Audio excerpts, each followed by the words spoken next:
Programme के इस हिस्से दे विच आपां गल करांगे एक ऐसी दलदल दी जिहड़ी दलदल सारिआं नूं पता कि हैगी है, लेकिन फिर भी हर बंदा उहदे च पैर रख के अपने आप नूं धसना चाहता है, फसना चाहता है, विच जकड़ना चाहता है अपने आप नूं उस दलदल दे विच।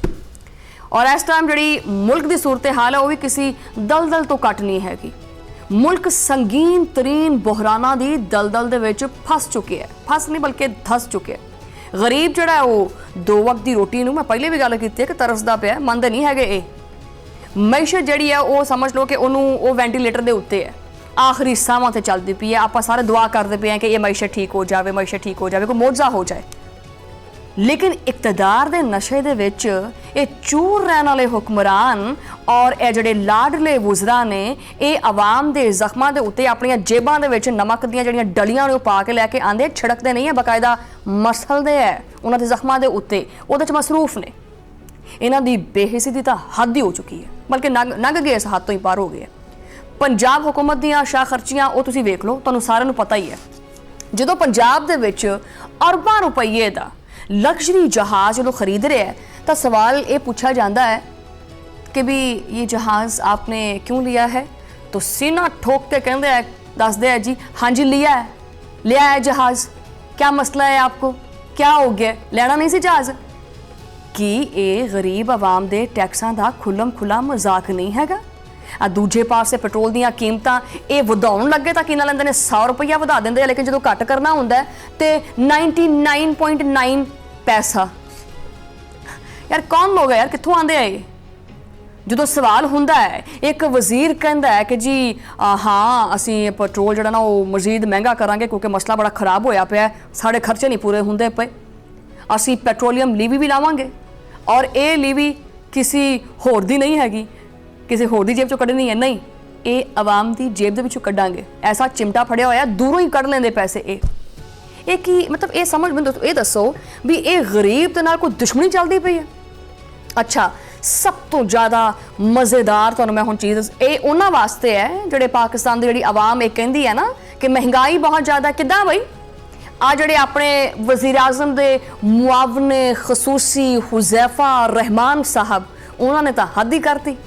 तुसीं एवें गल्लां करदे हो हुज़ैफा रहमान नूं, यार हुज़ैफा रहमान ने ये चीज़ आखी है कि भी किहड़े बंदे ने आख्या कि जी महंगाई बहुत हैगी, मेरे कोल लैके आओ, जांदे क्यों नहीं तुसीं उन्हां दे कोल जाओ। उन्हां दे कोलों पुछया गया महंगाई दे बारे च तां उन्होंने हस के आख दिता कि जी मुल्क में महंगाई, अच्छा कहाँ है, मुझे तो नज़र नहीं आ रही महंगाई ना। उन्होंने अपने दफ्तर दे विच बह के दावा किया है कि मैं तो भाई सिर्फ और सिर्फ 128 रुपये का खाना मंगवाया है तो खादा है। आखिर जी वो किद्दां दसदे, 28 रुपये दियां आईयां 2 रोटियां, 100 रुपये का आया सालन और नालों नाल अद्धी बोतल भी पीती है।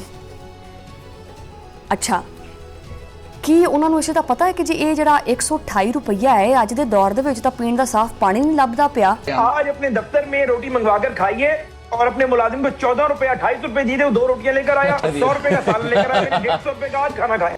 हुज़ैफा साहब तुहाडी गल मान लैंदे 128 रुपये सी ना। तुसीं जिहड़े देखण वाले प्रोग्राम ये जरा कैलकुलेटर कड्ढो अपना, आपां लाने हिसाब। हुज़ैफा रहमान साहब ये तुसीं सुनना है, खास करके मैं तुहाड़ी वाली गल मान के ही मैं चीज़ चलती पई है। 128 रुपया ये तुसीं एक टाइम खादा, ठीक है ना, भी जरा आ ढिड लग्या है इन्हें 3 टाइम रोटी खानी है, इदां ही है ना। तो 3 टाइम नूं आपां करदे आ भी 3 टाइम का खाना बन गया मेरा 384 रुपये का, इदां ही है ना। 384 रुपये बन गया मेरा एक दिन का खाना। हुण एक घर दे विच अगर मियाँ बीवी नाल 2 बच्चे, हालांकि पाकिस्तान दे विच नॉर्मल जिहड़ा वो 4 बच्चे और 2 मियाँ बीवी हुंदे है, इदां ही है ना, लेकिन चलो मैं कट कर दिंदी, तुहाडी गल मान लैंदे आ, आपां 2 मियाँ बीवी पा लैने विच और 2 न्याणे कर दो उन्हां दे, तां बन गए जनाब 4 जी। इन्हां 384 नूं मल्टीप्लाई करदे आ आपां 4 दे नाल, 1536 रुपये एक दिन का खाना, ठीक है हुज़ैफा साहब। हुण इहनूं मल्टीप्लाई करदे आ आपां 30 दिनां दे उत्ते 46,080 रुपये। ए लो भाई 40,080। ਇਹਦੇ ਵਿੱਚ ਬਿਜਲੀ ਦਾ ਬਿੱਲ ਨਹੀਂ ਹੈ, ਇਹਦੇ ਵਿੱਚ ਗੈਸ ਦਾ ਬਿੱਲ ਨਹੀਂ ਹੈ, ਇਹਦੇ ਵਿੱਚ ਕੋਈ ਕੇਲਾ, ਸੇਬ, ਅਮਰੂਦ, ਰੇਵੜੀਆਂ, ਕੋਈ ਬਦਾਮ, ਕੋਈ ਗਿਰੀ ਪਿਸਤਾ ਨਹੀਂ ਹੈ। ਸਿਰਫ 2 ਰੋਟੀਆਂ। ਜਿਹੜੀ ਤੁਸੀਂ ਹੁਜ਼ਾਫਾ ਸਾਹਿਬ ਜਿਹੜੀ ਤੁਸੀਂ ਗੱਲ ਕੀਤੀ ਹੈ ਵੀ 2 ਰੋਟੀਆਂ ਤੇ ਸਾਲਣ, ਮੈਂ ਉਹੀ ਲਾਇਆ ਹੈ। ਜੇ ਤੁਹਾਨੂੰ ਲੱਗੇ ਤਾਂ ਤੁਸੀਂ ਮੈਨੂੰ ਪਲੀਜ਼ ਇਹਦਾ ਜਵਾਬ ਦੇ ਦਿਓ। ਇਹ ਹਿਸਾਬ ਲਾ ਲਓ, ਇਹ ਉਹ ਆਵਾਮ ਹੈ। ਤੁਸੀਂ ਤਾਂ ਇੱਕ ਦਿਨ ਦਾ ਰਾਮ ਸਕੂਨ ਨਾਲ ਏਸੀ ਦਾ ਬਟਨ ਆਨ ਕਰਕੇ ਤੇ 2 ਰੋਟੀਆਂ ਮੰਗਾ ਕੇ ਤੇ ਖਾ ਲੀਆਂ। ਔਰ ਹਾਂ ਸੱਚ ਮੈਨੂੰ ਇਹ ਵੀ ਦੱਸੋ ਕਿ ਵੀ ਇਹ ਕਿਹੜੀ ਬੋਤਲ ਸੀ, ਨਾਲੇ ਵਾਜ਼ਿਆ ਕਰ ਦਿਓ, ਇਹ ਕੋਈ ਦੂਸਰੀ ਕੋਈ ਸੌਫਟ ਡਰਿੰਕ ਸੀ ਜਾਂ ਕੋਈ ਪਾਣੀ ਦੀ ਬੋਤਲ ਸੀ? ਕਿਹੜੀ ਬੋਤਲ ਸੀ ਜਿਹੜੀ ਤੁਹਾਨੂੰ ਅੱਧੀ ਮਿਲਦੀ ਪਈ ਹੈ? ਮੇਰੇ ਖਿਆਲ 'ਚ ਮੈਂ ਪ੍ਰੋਗਰਾਮ ਬੰਦ ਕਰਕੇ ਨਾ ਪਹਿਲੇ ਅਕਲ ਦਾ ਮਾਤਮ ਕਰ ਲੈਂਦੀ ਆ ਯਾਰ। ਕੋਈ ਗੱਲ ਕਰਨ ਲੱਗੇ ਪਤਾ ਵੀ ਨਹੀਂ ਚੱਲਦਾ ਕਿ ਕਿਹੜੀ ਗੱਲ ਕਰਨੀ ਕਿਹੜੀ ਨਹੀਂ ਕਰਨੀ ਹੈਗੀ। ਆ ਬਣਿਆ ਪਿਆ 40,000 ਦਾ ਬਿੱਲ। ਆਮ ਦਰਹਾ ਕਿੰਨੀ ਹੈ ਪੁੱਛ ਕੇ ਦੇਖ ਲਓ। ਲੋਕੀ 30,000 15,000 18,000 ਤੋਂ ਗੁਜ਼ਾਰੇ ਕਰਦੇ ਪਏ। ਅਗਰ 4 ਲੋਕਾਂ ਦਾ ਤੁਸੀਂ ਖਾਣਾ ਕੱਢੋ ਤਾਂ ਖਾਣਾ ਕਿੰਨਾ ਦਾ ਬਣ ਗਿਆ?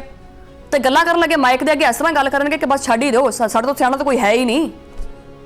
ਗਰੀਬਾਂ ਦੇ ਬੱਚੇ ਭੁੱਖ ਨਾਲ ਮਰਦੇ ਪਏ ਆ, ਖੁਦਕੁਸ਼ੀਆਂ ਕਰਦੇ ਪਏ ਆ, ਤੇ ਆਪ ਬਹਿ ਜਾਂਦੇ ਆ ਏਸੀਆਂ ਵਾਲਿਆਂ ਕਮਰਿਆਂ ਦੇ ਵਿੱਚ।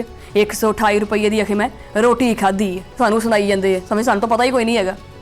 ਪੂਰੀ ਕੌਮ ਜਿਹੜੀ ਹੈ ਨਾ ਉਹ ਇਸ ਟਾਈਮ ਮਹਿੰਗਾਈ ਦੀ ਜਿਹੜੀ ਚੱਕੀ ਹੈ ਨਾ ਉਹਦੇ ਵਿੱਚ ਆਪਣੇ ਆਪ ਨੂੰ ਪੀਂਦੀ ਪਈ ਹੈ। ਬਰੀਕ ਬਰੀਕ ਦਾਣਾ ਦਾਣਾ ਹੁੰਦਾ ਪਿਆ ਹੁੰਦਾ, ਬਲਕਿ ਮਾਈਕਰੋਸਕੋਪਿਕ ਹੋ ਗਿਆ ਵੀ ਨਜ਼ਰ ਹੀ ਨਹੀਂ ਆਉਂਦੇ ਪਏ, ਇੰਨੀ ਪੀ ਗਈ ਹੈ ਆਵਾਮ। ਲੇਕਿਨ ਇਸਲਾਮਾਬਾਦ ਦੇ ਈਵਾਨਾਂ ਦੇ ਵਿੱਚ ਸਿਰਫ ਇੱਕ ਹੀ ਫਿਕਰ ਲਾਹਕ हैगी है। वो फिक्र हैगी है कि ओहो हो ये मैंने अपनी हुकूमत को कैसे बचाना है, ये अपनी वजारत को कैसे बरकरार रखना है, समझ में नहीं आ रहा। इतना मैंने लूट लिया है, बाकी कैसे लूटना है। इस वास्ते वफाकी कबीना दे विच वड्डियां वड्डियां तब्दीलियां और तौसीह दीयां तैयारियां वावा स्पीडां फड़दियां पईयां ने। बाज़ वफाकी वज़रा दे जिहड़े ना वो छुट्टी होने वाली है, उसदा तैयारी कर रहे हैं। जिहड़ा अपना समान समून लपेटना हैगा तो वो लपेट लैन। लेकिन वो कहते हैं ना कि भी ना जाने कब कूच करना पड़े, समान मुख्तसर रखिए। लेकिन इन्होंने फिक्र नहीं होंदी, ये समान तड़ा तड़ ट्रकों के हिसाब नाल बना लेंदे अपना। ये नहीं देखते कोई कूच भी करना सी इत्थों कि नहीं करना। बथेरे कूच कर गए, जिहड़े जिन्ने भी आए सी सारे कूच कर गए। कई वज़रा दे कलमदान यानी महकमे तब्दील किए जा रहे हैं। नवे नवे चेहरे काबीना में शामिल करने का फैसला किया गया, ठीक है। और ये उत्ते मुशावरत जारी है। ਜ਼ਰਾਏ ਤਾਂ ਇਹ ਵੀ ਦੱਸਦੇ ਪਏ ਆ ਕਿ ਹਕੂਮਤ ਨੂੰ ਹੁਣ ਇਤਿਹਾਦੀਆਂ ਦੇ ਰੁੱਸਣ ਦਾ ਡਰ ਸਤਾਉਂਦਾ ਪਿਆ। ਇਸੇ ਵਾਸਤੇ ਵਜ਼ੀਰ ਆਜ਼ਮ ਨੇ ਇਤਿਹਾਦੀਆਂ ਦੀ ਨੁਮਾਇੰਦਗੀ ਵਧਾਉਣ ਵਾਸਤੇ ਰਾਬਤੇ ਤੇਜ਼ ਕਰ ਦਿੱਤੇ ਹੈ। ਵਫਾਕੀ ਕਾਬੀਨਾ ਦੇ ਵਿੱਚ ਹੁਣ ਬਲੋਚਿਸਤਾਨ ਔਰ ਖੈਬਰ ਪਖਤੂਨਖਵਾ ਤੋਂ ਨਵੇਂ ਚਿਹਰੇ ਸ਼ਾਮਲ ਕੀਤੇ ਜਾਣਗੇ। ਪਤਾ ਨਹੀਂ ਉਹ ਖੁਦ ਇਹਨਾਂ ਨੇ ਚਿਹਰੇ ਜਿਹੜੇ ਨੇ ਉਹ ਸਾਈ ਤੇ ਬਣਵਾਏ ਹੈ ਕਿ ਇਸਕਾ ਨਾਕ ਨੈਣ ਨਕਸ਼ ਐਸੇ ਹੋ ਜਾएंगे। ਬਈ ਕਾਰਕਰਦਗੀ ਦੇਖੋ, ਨਵੇਂ ਚਿਹਰੇ ਬਦਲਣ ਨਾਲ ਕੀ ਹੋਣਾ ਹੈ। बलोचिस्तान अवामी पार्टी और MQM ਨੂੰ ਮਜ਼ੀਦ ਵਜ਼ਾਰਤਾਂ ਦੇਣ ਦੀ ਤਿਆਰੀ ਹੈ। ਇਹ ਨਵੀਂ ਚੀਜ਼ ਆ ਗਈ ਹੈ ਵਿੱਚ, ਇਹਦਾ ਪੱਕਾ ਇੰਡੀਆ ਦੇ ਦਿੱਤਾ ਗਿਆ। ਇਹ ਸਾਰਾ ਕੁਝ ਮੁਲਕ ਦੀ ਕੀ ਖਿਦਮਤ ਵਿੱਚ ਹੁੰਦਾ ਪਿਆ ਹੈ। ਇਹ ਜਿਹੜੀ ਕਬੀਨਾ ਬਣਦੀ ਪਈ ਹੈ ਇਹ ਮੁਲਕ ਦੀਆਂ ਪਿੰਨੀਆਂ ਘੁੱਟੇਗੀ, ਖਿਦਮਤ ਕਰੇਗੀ। ਇਹ ਸਾਰਾ ਕੁਝ ਸਿਰਫ ਔਰ ਸਿਰਫ ਕੁਰਸੀ ਬਚਾਉਣ ਦਾ ਇੱਕ ਸਿਆਸੀ ਸੌਦਾ ਹੈ। ਵਜ਼ੀਰ ਆਜ਼ਮ ਦੀ ਮਨਜ਼ੂਰੀ ਤੋਂ ਬਾਅਦ ਇਸ ਨਵੀਂ ਜਿਹੜੀ ਇਹ ਬੰਦਰ ਬਾਂਟ ਹੈ, ਇਹ ਬਾਜ਼ਾਬਤਾ ਜਿਹੜਾ ਇਹਦਾ ਐਲਾਨ ਹੈ, ਉਹ ਕੁਛ ਦਿਨ ਰਹਿ ਗਏ ਨੇ, ਬਸ ਟੈਨਸ਼ਨ ਨਾ ਲਓ, ਹੋਣ ਵਾਲਾ। ਕੀ ਇਹ ਜਿਹੜੇ ਚੰਦ ਚਿਹਰੇ ਨੇ ਇਹ ਬਦਲਣ ਦੇ ਨਾਲ ਕੋਈ ਮਤਲਬ ਕੋਈ ਐਸੀ ਕੋਈ ਕਰੀਮ ਹੈ ਕਿ ਵੀ ਇਹਨਾਂ ਚਿਹਰਿਆਂ ਨੂੰ ਬਦਲ ਦੇਗੀ? ਇਹਨਾਂ ਦੇ ਬਦਲਣ ਦੇ ਕਰਕੇ ਆ ਜਿਹੜੇ ਬਿਜਲੀ ਦੇ ਲੰਮੇ ਬਿੱਲ ਆਉਂਦੇ ਨੇ ਕਿ ਘੱਟ ਹੋ ਜਾਣਗੇ। ਅੱਛਾ, ਆਮ ਬੰਦਾ ਉਹ ਐਸੀ ਭੋਲੀ ਸਾਡੀ ਆਵਾਮ ਹੈ, ਉਹ ਵਿਚਾਰਾ ਇੱਕ ਬਲਬ ਤੇ ਇੱਕ ਪੱਖਾ ਬਾਲ ਕੇ ਨਾ ਤੇ ਉਹ ਜਦੋਂ ਬਿੱਲ ਆਉਂਦਾ ਤੇ ਕਹਿੰਦਾ ਹੈ ਕਿ ਵੀ ਮੈਂ ਤਾਂ ਬੜਾ ਕੰਟਰੋਲ ਕੀਤਾ। ਮੈਂ ਤਾਂ ਬੱਚਿਆਂ ਨੂੰ ਆਖਿਆ ਕਿ ਪੁੱਤ ਨਾ ਪੱਖਾ ਚਲਾਓ, ਬੰਦ ਕਰ ਦਿਓ, ਰਾਤ ਨੂੰ ਸੌਣ ਲੱਗੇ ਚਲਾ ਲਾਂਗੇ, ਦਿਨੇ ਬਹਿ ਜਾਓ, ਆਪਾਂ ਕਿਤੇ ਬਾਹਰ ਬਹਿ ਜਾਂਦੇ ਆ, ਹਵਾ ਥੱਲੇ ਬਹਿ ਜਾਂਦੇ ਆ ਹੈ। ਲੇਕਿਨ ਨਹੀਂ, ਉਹਦੇ ਵਿੱਚ ਫਲਾਣਾ ਟੈਕਸ, ਆਹ ਟੈਕਸ, ਉਹ ਟੈਕਸ, ਟੀਵੀ ਦਾ ਟੈਕਸ, PTV ਦਾ ਟੈਕਸ, ਟੈਕਸੀ ਟੈਕਸ। ਬੱਲਿਓ ਕੀ ਕਹਿ ਸਕਦਾ ਬੰਦਾ। ਬਹਰਹਾਲ ਕੀ ਇਹ ਵਫਾਕੀ ਵਜ਼ਰਾ ਦੀ ਜਿਹੜੀ ਫੌਜ ਵਧਾਉਣ ਨਾਲ ਗਰੀਬ ਨੂੰ ਕੋਈ ਸਸਤਾ ਆਟੇ ਦਾ ਥੈਲਾ ਲੱਭ ਜਾਏਗਾ? ਮੇਰੇ ਦਿਲ ਦੀ ਆਵਾਜ਼ ਕਹਿੰਦੀ ਪਈ ਹੈ ਸਾਫ਼ ਨਹੀਂ। ਮੈਂ ਝੂਠ ਵਾਲੀ ਗੱਲ ਨਹੀਂ ਹੈਗੀ ਵੀ ਦਿਲ ਦੀ ਆਵਾਜ਼ ਹੈ, ਮੈਂ ਕਿਉਂ ਝੂਠ ਬੋਲਾਂ, ਦਿਲ ਹੀ ਨਹੀਂ ਮੰਨਦਾ ਪਿਆ, ਹਰਗਿਜ਼ ਨਹੀਂ। ਇਹ ਸਿਰਫ ਜਿਹੜਾ ਇਕਤਦਾਰ ਹੈ ਨਾ, ਇਹਦੀ ਹਵਸ ਹੈ। ਤਬਦੀਲੀ ਇਹ ਖੇਡ ਸਿਰਫ ਵਫਾਕ ਤੱਕ ਮਹਿਦੂਦ ਨਹੀਂ ਹੈਗਾ। ਪੰਜਾਬ ਦੇ ਵਿੱਚ ਵੀ ਜਿਹੜੀ ਬਿਊਰੋਕ੍ਰੇਸੀ ਹੈ ਉਹਦੀ ਅਖਾੜ ਪਛਾੜ ਸ਼ੁਰੂ ਹੋ ਚੁੱਕੀ ਹੈ। ਪੰਜਾਬ ਹੁਕੂਮਤ ਨੇ ਸੂਬਾਈ ਜਿਹੜੀ ਬਿਊਰੋਕ੍ਰੇਸੀ ਹੈ ਉਹਦੇ ਵਿੱਚ ਵੱਡੇ ਪੈਮਾਨੇ ਦੇ ਉੱਤੇ ਤਕਰਰ ਔਰ ਤਬਾਦਲੇ ਸ਼ੁਰੂ ਕਰ ਦਿੱਤੇ ਹੈ। ਮੁਤਾਦਿਦ ਇਜ਼ਲਾਹ ਦੀ ਜਿਹੜੇ ਹੈਗੇ ਨੇ ਉਹਨਾਂ ਦੇ ਡਿਪਟੀ ਕਮਿਸ਼ਨਰਸ ਔਰ ਸੀਨੀਅਰ ਅਫਸਰਾਂ ਨੂੰ ਇਧਰ ਤੋਂ ਉਧਰ ਕਰ ਦਿੱਤਾ ਹੈ। ਇਹ ਤਬਾਦਲੇ ਕਿਉਂ ਹੁੰਦੇ ਪਏ ਨੇ? ਕੀ ਮਸਲਾ ਕੀ ਬਣਿਆ? ਵੈਸੇ ਹੋ ਕੀ ਰਿਹਾ ਹੈ? क्या हो गया भाई, क्या किया इन्होंने? ਕੀ ਇਹ ਤਬਾਦਲੇ ਮੈਰਿਟ ਤੇ ਹੁੰਦੇ ਪਏ ਆ ਜਾਂ ਸਿਰਫ ਔਰ ਸਿਰਫ ਆਪਣੇ ਫੇਵਰਿਟ ਅਫਸਰਾਂ ਨੂੰ ਨਵਾਜ਼ਣ ਵਾਸਤੇ ਹੁੰਦੇ ਪਏ ਆ? ਜਦੋਂ ਵੀ ਹਕੂਮਤ ਨਾਕਾਮ ਹੁੰਦੀ ਹੈ ਤਾਂ ਸਾਰਾ ਮਲਬਾ ਚੁੱਕਦੀ ਹੈ ਔਰ ਪਾ ਦਿੰਦੀ ਹੈ ਬਿਊਰੋਕ੍ਰੇਸੀ ਦੇ ਉੱਤੇ ਔਰ ਅਫਸਰਾਂ ਨੂੰ ਤਬਦੀਲ ਕਰ ਦਿੱਤਾ ਜਾਂਦਾ ਹੈ। ਕੀ ਅਫਸਰ ਬਦਲਣ ਦੇ ਨਾਲ ਸੂਬੇ ਦੀ ਜਿਹੜੀ ਤਕਦੀਰ ਹੈ, ਜਿਹੜੀ ਉਹਦੇ ਮੱਥੇ ਤੇ ਲਿਖੀ ਜਾ ਚੁੱਕੀ ਹੈ, ਇਹ ਬਦਲ ਜਾਏਗੀ? ਕੀ ਆਵਾਮ ਦੇ ਮਸਾਇਲ ਹੱਲ ਹੋ ਜਾਣਗੇ? ਇਹ ਸਾਰਾ ਕੁਝ ਇੰਤਜ਼ਾਮੀ ਤਬਦੀਲੀਆਂ ਦਰਅਸਲ ਆਪਦੀ ਨਾਹਲੀ ਦੇ ਉੱਤੇ ਪਰਦਾ ਪਾਉਣ ਦੀ ਇੱਕ ਨਾਕਾਮ ਕੋਸ਼ਿਸ਼ ਹੈ। बहरहाल जनाबे वाला सीनियर तजियाकार सुहेल वड़ाइट साहब ने उन्होंने पिछले दिनों जो ना वो हुकूमत के हवाले नाल कुछ पेशन गोइयां कीतियां ने और एक पॉडकास्ट है उन्होंने दावा भी किया है कि जुलाई यानी इसी महीने दे विच आ जिहड़ी हुकूमत चलती पई है इहदा जवाल शुरू हो जाएगा। दो टोक अल्फाज दे विच दस्सिया है कि इस हुकूमत के जवाल की दो वड्डियां जिहड़ियां ने वो वजूहात बनदियां पईयां ने और वो वजूहात विच जिहड़ा ना की है, पहली वजह यह है कि यह हुकूमत आवाम नूं जिहड़ा ना वो देण वास्ते एक सियासी बयानिया नहीं बना सकी कि भी वेच सकीए ये बयानिया अपना। दूजी बड़ी वजह यह है कि मैशत जिहड़ी ना वो तरक्की की बजाय मुसलसल जवाल का शिकार होंदी पई है। उन्हां दा यह भी कहना है कि अगर हुण भी हुकूमत ने आपदा सियासी बयानिया और मैशत नूं ठीक ना कीता, सीधा पद्धरा ना कीता, ਤਾਂ ਫਿਰ ਉਹਨਾਂ ਦਾ ਘਰ ਜਾਣਾ ਬੰਦ ਹੈ, ਉਹ ਚਲੇ ਜਾਣਗੇ ਫਿਰ ਘਰ ਨੂੰ ਆਪਣੇ। ਠੀਕ ਹੈ, ਇਹ ਤਾਂ ਉਹਨਾਂ ਦੀ ਗੱਲ ਹੈ ਕਿ ਜਿਹੜਾ ਨੌਲੇਜ ਹੁੰਦਾ, knowledge is limited, perception is unlimited. ਠੀਕ ਹੈ, ਉਹ ਤਾਂ ਤੁਸੀਂ ਕਰ ਸਕਦੇ ਹੋ ਕਿ ਵੀ ਕੀ ਹਾਲਾਤੋਂ ਵਕਤ ਨਜ਼ਰ ਆਉਂਦੇ ਪਏ, ਕਿਉਂਕਿ ਵਿਜ਼ਡਮ ਤਾਂ ਇਹ ਚੀਜ਼ ਕਹਿੰਦਾ ਪਿਆ। ਮੈਸ਼ਤ ਦੀ ਹਾਲਤ ਇਹ ਹੈ ਕਿ ਮੁਲਕ ਹੁਣ ਬਾਕਾਇਦਾ ਦਿਵਾਲੀਆ ਹੋਣ ਦੀ ਦਹਲੀਜ਼ ਦੇ ਉੱਤੇ ਆ ਕੇ ਖੜਾ ਹੈ। ਬਸ ਨੌਂਦਰਾਂ ਲੱਗੀਆਂ ਹੋਈਆਂ ਨੇ ਦਹਲੀਜ਼ ਦੇ ਉੱਤੇ, ਬਾਕੀ ਤਾਂ ਪੈਰ ਵੀ ਸਾਰੇ ਥੱਲੇ ਹੀ ਨੇ। ਸਾਬਕ ਸੈਕਟਰੀ ਇਲੈਕਸ਼ਨ ਕਮਿਸ਼ਨ ਜਿਹੜੇ ਕੰਵਰ ਦਿਲਸ਼ਾਦ ਨੇ ਉਹਨਾਂ ਦੇ ਮੁਤਾਬਿਕ ਮੁਲਕੀ ਮਈਸ਼ਤ ਜਿਹੜੀ ਹੈ ਉਹਨੂੰ ਡਿਫਾਲਟ ਤੋਂ ਬਚਾਉਣ ਵਾਸਤੇ ਸਿਆਸੀ ਔਰ ਮਾਸ਼ੀ ਮਾਹਿਰੀਨ ਜਿਹੜੇ ਨੇ ਉਹ ਸਾਰੇ ਨਾਲ ਮਿਲ ਕੇ ਆਖਰੀ ਆਪਸ਼ਨ ਦੇ ਤਹਿਤ ਕੋਈ ਪਾਲਿਸੀ ਸਾਜ਼ੀ ਜਿਹੜੀ ਹੈ ਨਾ ਉਹ ਸ਼ੁਰੂ ਕਰ ਦਿੱਤੀ ਉਹਨਾਂ ਨੇ ਔਰ ਮਾਹਿਰੀਨ ਸਿਰ ਜੋੜ ਕੇ ਬਹਿ ਗਏ ਨੇ।